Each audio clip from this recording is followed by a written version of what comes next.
This video is sponsored by Ridgewad. I've just finished reading Whole Cake Island, and boy do I have a lot of thoughts to voice about this wild and wonderful tale that has pushed Sanji up a few rungs in my favorite Straw Hats list. Last week I covered the beginning of this arc, but this week I will be looking at everything else as well as assessing the arc's overall presentation and story as a whole. I'm gonna be honest, I haven't slept in about 3 days thanks to this little guy, but I'll be damned if anything stops me from reviewing One Piece. Today I want to try and explain my thoughts concerning Whole Cake Island as a whole, discussing this impressive and complex story One Piece has taken me on, from its visuals to its dialogue to its story structure. I'm totally not Mark, and these are my first impressions of, thoughts on, and review for the scary, the chaotic, and the satisfying Whole Cake Island.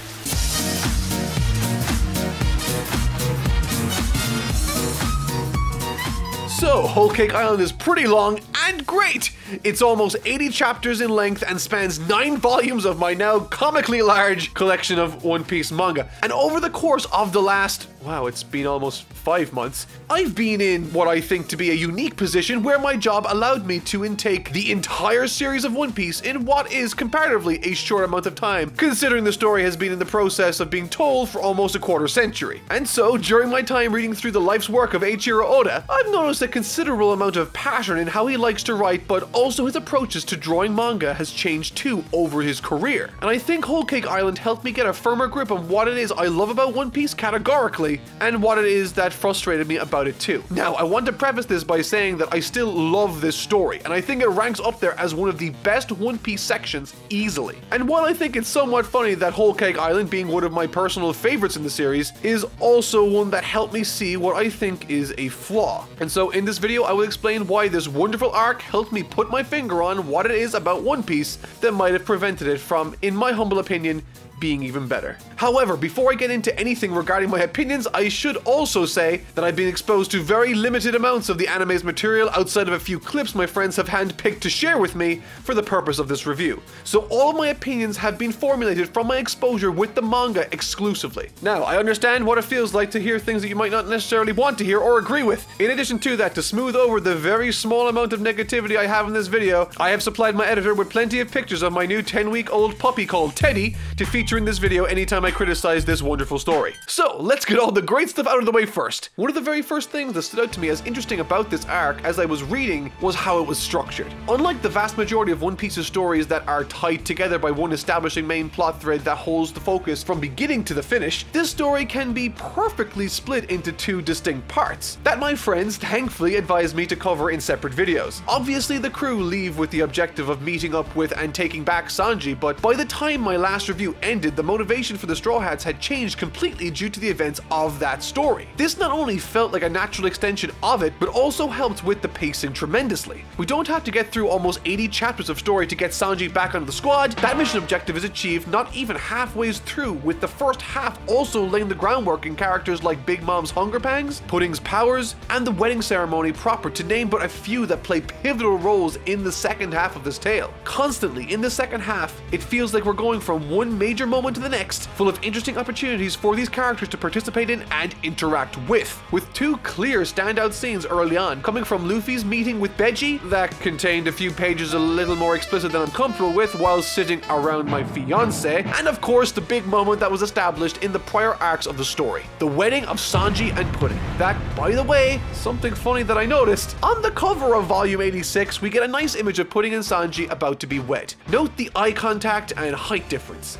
Now, if you skip to chapter 862, you'll find that corresponding artwork for this volume itself, with Sanji, instead of looking into her eyes like the cover, it looks like he's looking at her boobs. Even in moments of extreme stress, he's unable to restrain himself. Classic. But again, this second half of the story feels like it could be categorized as its own arc, in the same way that Water 7 and Enies Lobby were part of the same story thread. I understand One Piece likes to name its arcs by the name of islands visited, but I mean, they could have called it Cacao Island or something, I don't know. The meeting with Baratie is honestly mostly for exposition and a bit of humor, with large amounts of the appeal coming from Luffy's interactions with Baratie himself and Caesar, who finds himself in Capone's possession, which, as it happens, is a good thing because he ends up playing a vital role once again in the arc early concerning concerning the plan to crash Sanji's wedding and to foil their plans. However, what I thought was interesting concerning this portion of the story is that Luffy indirectly becomes involved in a plan to assassinate Big Mom. Now, that plan does involve aspects of the Big Mom character we weren't privy to prior to this plan coming to light, and so it feels more like exposition rather than the reveal of the plan first and foremost. A significant amount of focus regarding this plan concerns the picture frame Big Mom cherishes that acts also as the impetus for one of the only flashbacks proper in this part of the story. Personally, I didn't anticipate nor think that Big Mom required a backstory, but now that we have one, I suppose I did enjoy certain parts from it. And after all, Whitebeard got one too. And the sections that I really enjoyed were those that explored Elbaf for the very first time. This was a place that we had heard about during Little Garden and is now a place we've finally seen, albeit in the distant past. There's also this rather gruesome scene, or at least I think it's gruesome scene, where we see a young Big Mom devour a cake, but also her entire group of friends and Mother Carmel. I appreciate in some respects the painting Oda is trying to capture for us in this flashback. An orphan that was never understood and always put down. It's clear that Big Mom is misguided and began with the best of intentions, but when we flash forward to the present and see Big Mom hacking and slashing her way through town after town after town, presumably killing people, including her own children, by the way, I'm not sure if that flashback could be as effective for me, considering the heinous acts she's continuing to perform even when not under the trance of her hunger pang. Now, I do appreciate that it stands to make her a slightly more nuanced and perhaps a more interesting character, taking the "if we were all judged on our worst day, then how good would any of us be" sort of approach. But if your character has more bad days than one can count and is a literal tyrant, it falls short in making me gain sympathy for her in a lot of respects. That is, assuming that's what Oda wanted to do. He might not have. One of the most hotly anticipated scenes from this portion of the arc for me was the doomed wedding of Sanji and Pudding, which totally lived up to the hype for me, by the way. Despite it acting as an assassination attempt by both Big Mom's forces and Beji, it has an enjoyable amount of sustained tension with the countdown to the moment it all goes down on. It has some striking visuals, as I mentioned, a crazy backstory, and more than enough comedy to add some variety to stop the occasion from getting a little too straightforward. And the best part is that, like most plans made in One Piece, they don't go according to plan.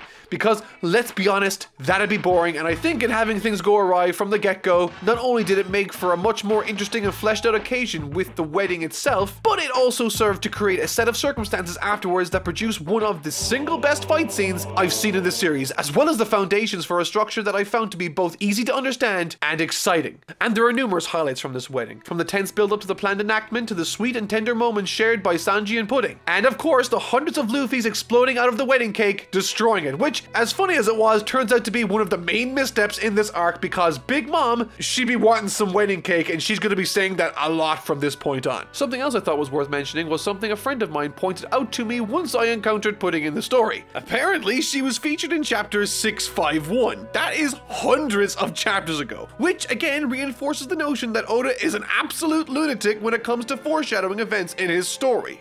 And while we're on the topic of Pudding, I have to say she really surprised me as a character. While I wasn't super interested in her goody two-shoes persona that was presented to us early on, once it was revealed that she was just evil the entire time, I wasn't really expecting anything too interesting to come from her thereafter. But boy, was I wrong! Once she legitimately starts to fall for Sanji after he calls her third eye beautiful, the mental gymnastics this woman performs in order to attempt to speak and rationalize with was one of the funniest and most charming parts of this arc for me.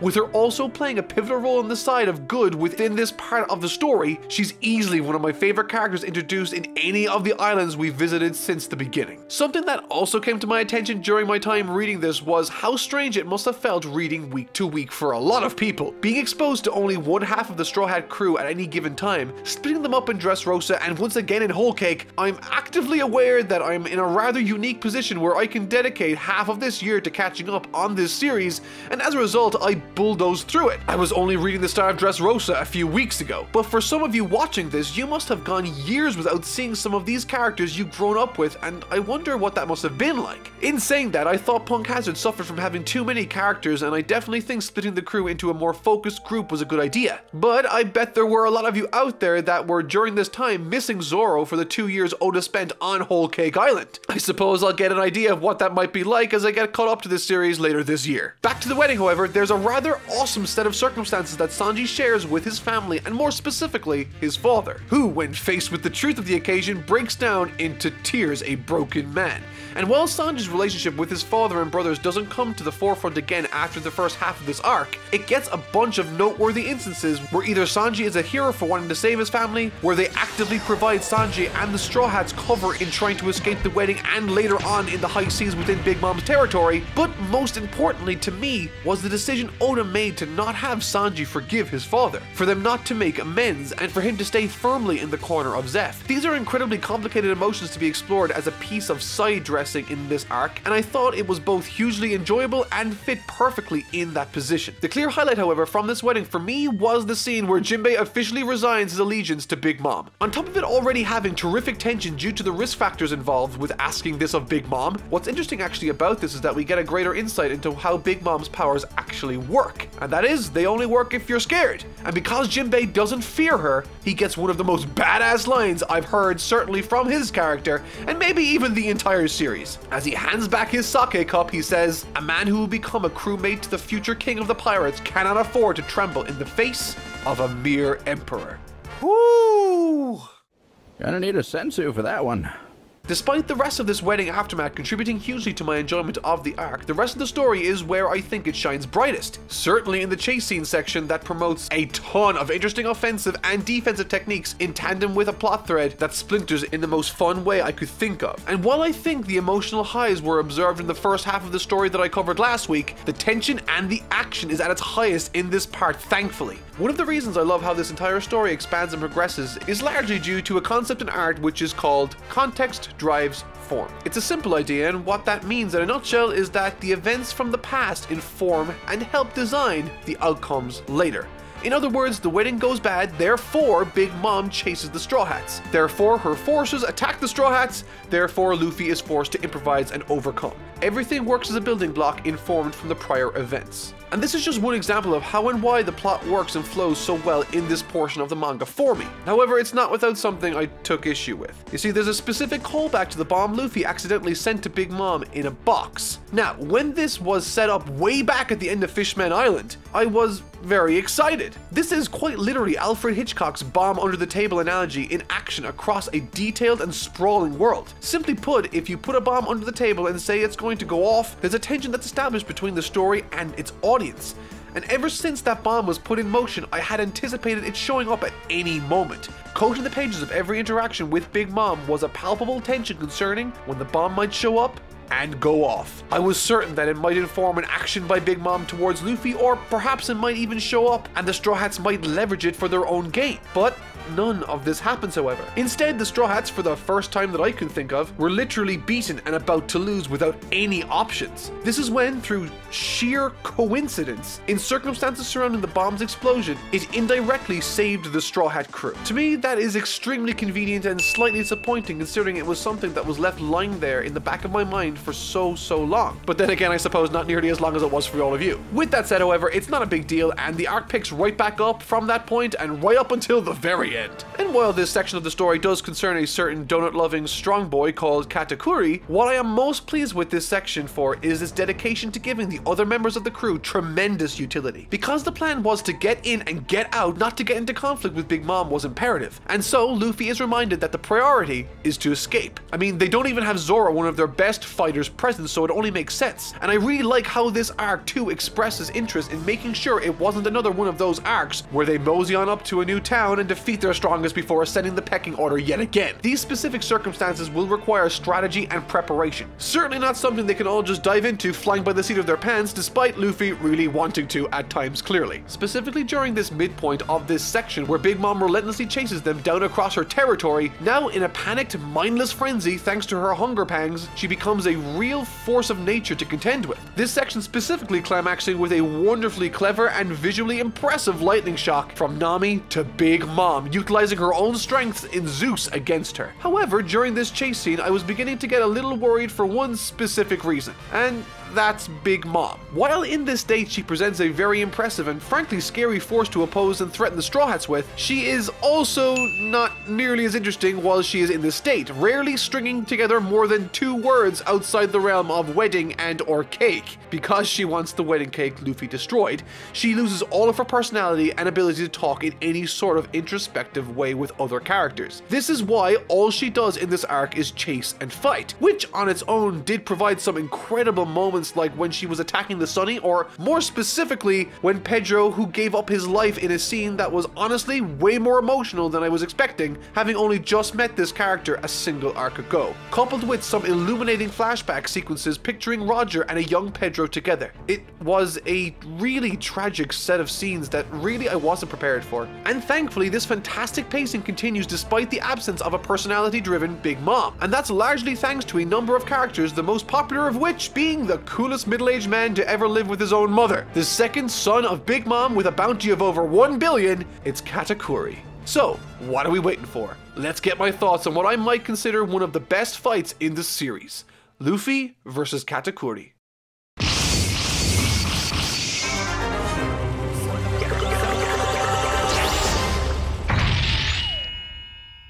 This video is brought to you by Ridge Wallet. Most people are still using wallets designed in the 1990s, and in this modern landscape, it's seriously outdated. And I should know, I've been using the same wallet since I was 15 years old, and that means I've been using some outdated wallet for the last 14 years of my life. In the same way phones have gotten more practical and compact over the last few decades, so too have wallets, and it's honestly made a massive difference to my pockets. Personally, I hate having cumbersome items in there, and this totally fits my new lifestyle. It holds up to 12 separate cards, plus room for cash, and there's over 30 different colors and styles, including carbon fiber and burnt titanium to choose from.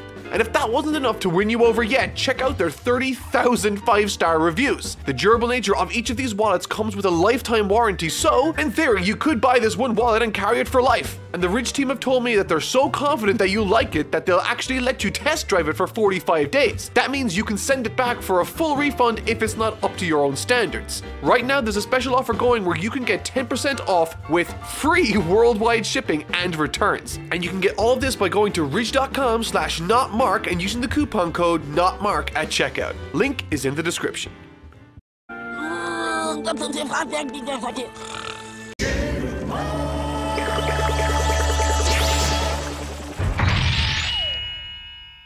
One of the many aspects that made this as great as it was for me was its setup. Despite being introduced as Katakuri earlier in the arc, I still didn't really understand much about him beyond one very interesting aspect, and that being his mastery of the color of observation haki, to such an extent that he can actually see into the future. And really, it's this attribute to his character, as well as his stoic demeanor, that puts him on a pedestal above the rest of those around him. He's very much respected by everyone around him, and like the rest of the Big Mom pirates, wants to stop them in their tracks so as not to ruin the reputation of Big Mom as an emperor. Now, obviously, it's wonderful when motivations line up, but at this moment in time, I'm by no means under any illusion that he's a particularly deep character, but he works well for what this arc currently needs. A capable, no-nonsense powerhouse to bolster the ranks of Big Mom while also offering Luffy an antagonist to joust with both physically and verbally. However, while I will say that he's not super interesting emotionally to me, I will admit he's much more than meets the eye on first viewing, with one of the very first orders he gives to the crew being that of retreat, having seen the future and recognizing that they do not need to lay down their bodies here in the face of the Straw Hats. This action also acts as a nice subtle indication that he isn't some heartless killing machine either, that genuinely cares for his people.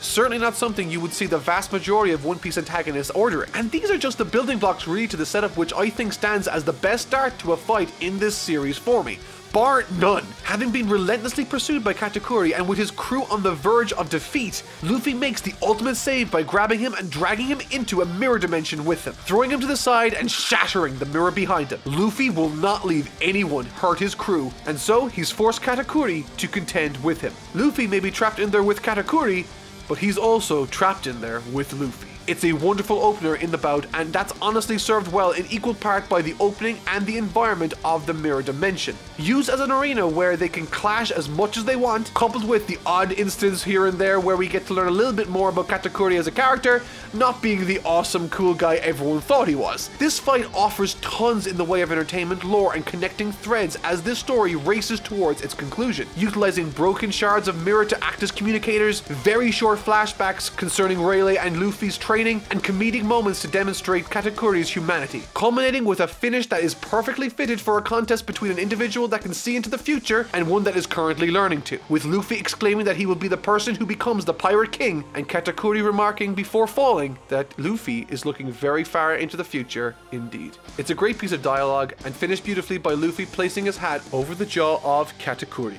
I love this fight, and it offered me my very first lesson on advanced haki in the series. And really it's this section of the story that was my favorite throughout all of Whole Cake, I think. Coupled with Sanji's escapades with Pudding and the rest of the Straw Hats as they tried to duck and dodge the forces of Big Mom in, might I add, it's some incredibly impressive and captivating ways. I'm serious. And it might sound like I'm always complimenting the action here, and I don't normally do that, but I really thought this arc hit the nail on the head when it came to fight scenes in One Piece. Better than Dressrosa and pretty much every other arc in my opinion. Heck, I might even categorize the struggle the forces of Jinbei, Chopper, Carrot, Nami, and Brook undertake against the forces of Big Mom might actually be another one of the best fights in the series, with Brook in particular acting as the kryptonite to much of Big Mom's soul fruit ability. In other words, Brook's a boss in this arc. Easily his best showing in anything I've seen so far from him. And so with all of these three plot lines converging in a perfect moment that encapsulates the main through line of this arc with Luffy and Sanji electing to have unwavering trust in his Captain Luffy despite the odds, unlike him trying to deal with it all himself like he tried to do earlier in the story. Oh, and by the way, before I forget, I really enjoyed what they did with Sanji specifically in this arc. They gave him something to really contend with morally and ethically, which for a character like him that always wants to try to do right by everybody, male or female, whether he admits it or not, it's a beautiful thing to see unfold as the story progresses. I'm honestly thrilled with how Oda handled the conflict with his family, and I'm genuinely surprised with how elegant he handled the father-son dynamic that colored the vast majority of this story. I've been on something of a roller coaster of emotions with this curly-eyebrow, blonde-kicking chef in Sanji, but to tell you the truth, he's really been one of the most consistently engaging and fun characters to watch traverse a scene with. And in the same way Arlong Park served to make Nami a more complex and interesting character, I sincerely believe Whole Cake Island did exactly that for Sanji, and I'm genuinely happy about that. That, coupled with the shocking visuals of Big Mom as she shrinks into a more imposing, skinnier version of herself in pursuit of the cake, is both haunting and awesome. In short, this arc made for an exceptionally well thought out chase sequence, rescue, and escape story. Now, as many of you might be wondering, if I have all of those positive things to say about this arc, and with it being one of my favorite stories from the series so far, how on earth could it be that there is something about this that frustrates me more than anything else in the series? Well, in short, the more you like something, the more it has a chance to frustrate and disappoint you. The last chapter of this arc is chapter 902, and I honestly think it's one of the best chapters from One Piece in the post-time skip material. It doesn't do anything amazing, mind you, it's heartfelt and in places quite funny, but so what? A lot of One Piece is like that. In fact, most of it is. And I agree completely with those arguments. But when I see this chapter, I honestly got a little frustrated because its paneling is fantastic. Every single page is clear, easy to read, and above all else, composed beautifully and creatively, with instances like Pudding's kiss to Sanji being illustrated like a film reel. This is exactly like how Oda drew and structured his pages back in the early days of One Piece. And it was this reading of this arc, coupled with a conversation I had with another fan of the series, that informed me that if Oda were to structure his stories like this consistently, which he has shown that he can do, with these modern arcs, we wouldn't be nearly as far into the story as we would be. Which, to me, isn't a reason not to do it personally as a fan. I can understand why Oda wouldn't want to do it professionally, but for me as a fan, it really disappoints me, which might explain why some people like the anime's adaptation more than the manga. If all you're trying to do is cramming your chapters with tiny panels in an effort to get as much story completed as possible, while you are delivering more story technically, you are crushing the quality of the way you are telling that story. One criminal offense in this arc that I noticed was that of Jinbei's retirement from Big Mom's pirates. This should have been a large panel front and center on the page, but instead, it was surrounded by tiny panels, all in an effort to get as much of the story across as possible in as short a span of time. In saying this, I know that this doesn't bother everyone, and it might not even bother a lot of you, and I can totally understand that Oda doesn't want to do this for the rest of his life, but it still irks me to know that Oda can produce beautifully elegant and well-structured panels, but still chooses not to do in an effort to cram as much story in as possible. This is like someone speed reading a bedtime story to you as a kid. Sure, you get more story, but it's not nearly as engaging or enjoyable, at least not for me. And the very fact that One Piece is as impossibly engaging and amazing as it is, while in my opinion not telling the story as well as it could be, is both a strange thing to come and realize, but also for me a little frustrating. I still love One Piece, but this is, I think, a valid criticism. I totally respect if you love it purely for the story, but for me, manga is a visual medium as much as it is a written one, and the visuals are just as important to me as the story. I want it also to be understood that while I have bulldozed my way through this series with the same reckless abandon Luffy did when storming the gates Gates of Enies lobby, I haven't lost sight of the fact that this is a story almost a quarter century in the making. And whether or not I like Oda's choices for his modern panel structure doesn't matter. I still love all of these characters, I still love this series, and I am thrilled that I will catch up to it before it hits the tremendous milestone of 1,000 chapters soon. I hope to see you all there at the summit. But that'll do it for this phenomenally well-written Whole Cake Island. Now, initially I had planned on covering Reverie as well as the first act of Wano next week, but my friend group that's helped me with this entire series has advised me strongly to give Reverie its own video, and given that it's only 6 chapters long, I'm curious to see why that is. But until then, I've been Totally Not Mark, I'll see you all in the next video, and thank you so much for watching.